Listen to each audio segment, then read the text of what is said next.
சபரிமலை ஐயப்பன் கோயிலில் கடலூரைச் சேர்ந்த சுந்தர் என்ற பக்தர் மாரடைப்பு ஏற்பட்டு உயிரிழந்திருக்கிறார். முக்கிய செய்தியாக பார்த்து கொண்டிருக்கிறோம். விவரங்களோடு செய்தியாளர் சிவசபாபதி இணைந்திருக்கிறார். சிவசபாபதி, இந்த பக்தர் எந்த ஊரைச் சேர்ந்தவர்? அவருடைய உடல் தற்பொழுது எங்கு வைக்கப்பட்டிருக்கிற நிலவரம் என்ன? சபரிமலை ஐயப்பன் கோயில் மண்டல பூஜைக்காக நடை திறந்ததிலிருந்து ஏராளமான பக்தர்கள் ஐயப்பனை தரிசனம் செஞ்சுட்டு இருக்காங்க.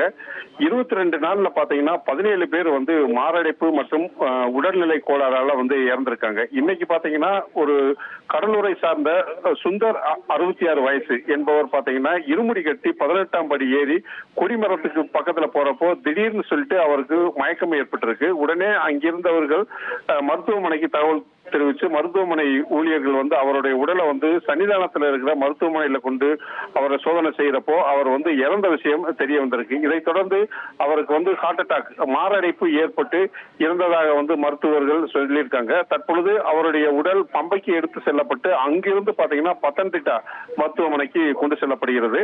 அவங்களுடைய கூட வந்தவங்ககிட்டையும் இவருடைய இறப்பு பத்தி தகவல் தெரிவிக்கப்பட்டு அவருடைய உறவினர்களுக்கும் தற்பொழுது தகவல் தெரிவிக்கப்பட்டுள்ளது. உங்களுடைய தகவல்களுக்கு நன்றி சிவசபாபதி. இனி செல்லும் இடமெல்லாம் செய்தி.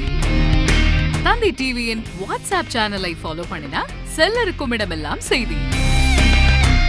இதோ QR கோட் இப்பவே ஸ்கேன் பண்ணுங்க, ஃபாலோ பண்ணுங்க.